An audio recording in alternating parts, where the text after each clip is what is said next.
আসসালামু আলাইকুম বন্ধুরা, কেমন আছেন সবাই? আশা করি ভালো আছেন। আমি হারুন বিন জলিল কৃষকের স্বপ্ন চ্যানেলের পক্ষ থেকে আপনাদেরকে জানাই অভিনন্দন।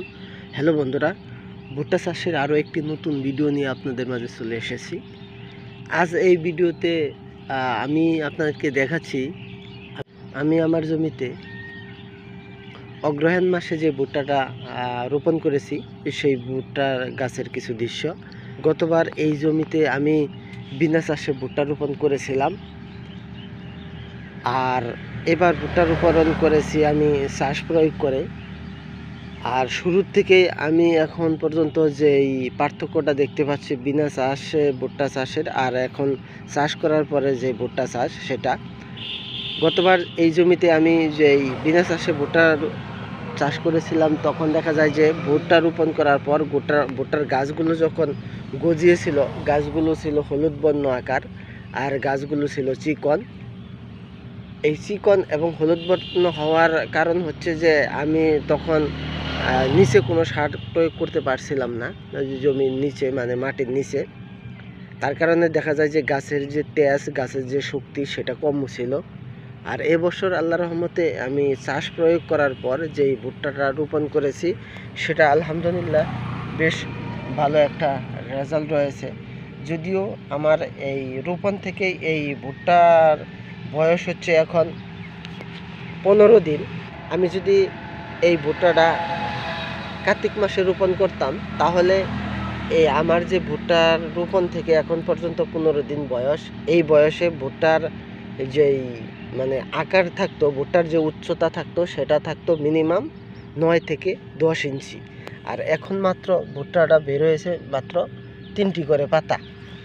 এটার পার্থক্য হচ্ছে আমি যে ভুট্টাটা রোপণ করেছি সেই ভুট্টা মাটির থেকে মানে ভুট্টা অঙ্কুরোদ্গমন করার যে সময় সেটাই নিয়ে ফেলেছে 10 দিন।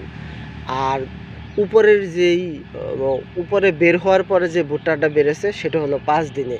তার মানে এখানে দেখা যাচ্ছে যে আমি যখন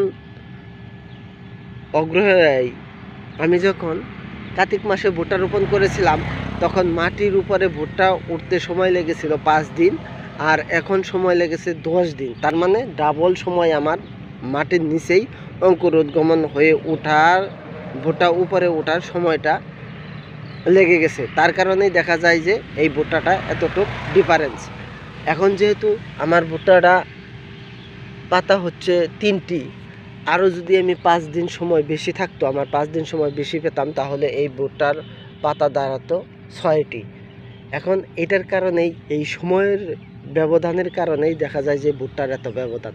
যাই হোক, আলহামদুলিল্লাহ সেটা অনেকটাই এখনও ভালো আছে। ভুট্টা মাশাআল্লাহ আলহামদুলিল্লাহ অনেক সুন্দর গজিয়েছে।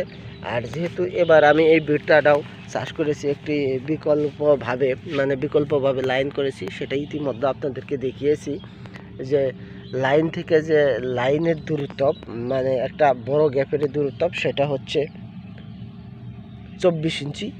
আর এখানে ঘন যে লাইনটা দিয়েছি চাপা লাইন, সেটার দূরত্ব আছে 10 ইঞ্চি। দেখা যাক আল্লাহর রহমতে এটাতে কি হয়, কারণ দিন এখন ধীরে ধীরেই ছোটো আর রোদের প্রখরতাও ধীরে ধীরে কমে যাচ্ছে। সামনে শীত, প্রচুর শীত, লাইনের ভিতরে দিয়ে আলু বাতাস চলাচল করতে পারে না। সেই কারণে আমি এই প্রযুক্তিটা এবার খাটিয়েছি। আশা করছি আল্লাহর রহমতে এই প্রযুক্তি খাটানোর পর আমি ভালো একটা রেজাল্ট পাবো। হ্যালো বন্ধুরা, আজকের ভিডিও তাহলে এখানে শেষ করতে যাচ্ছি। ভিডিওটি যদি আপনাদের ভালো লাগে তাহলে অবশ্যই লাইক কমেন্ট শেয়ার করবেন। আর যারা আমার চ্যানেলে নতুন তারা অবশ্যই আমার চ্যানেলটি সাবস্ক্রাইব করে রাখবেন। ধন্যবাদ।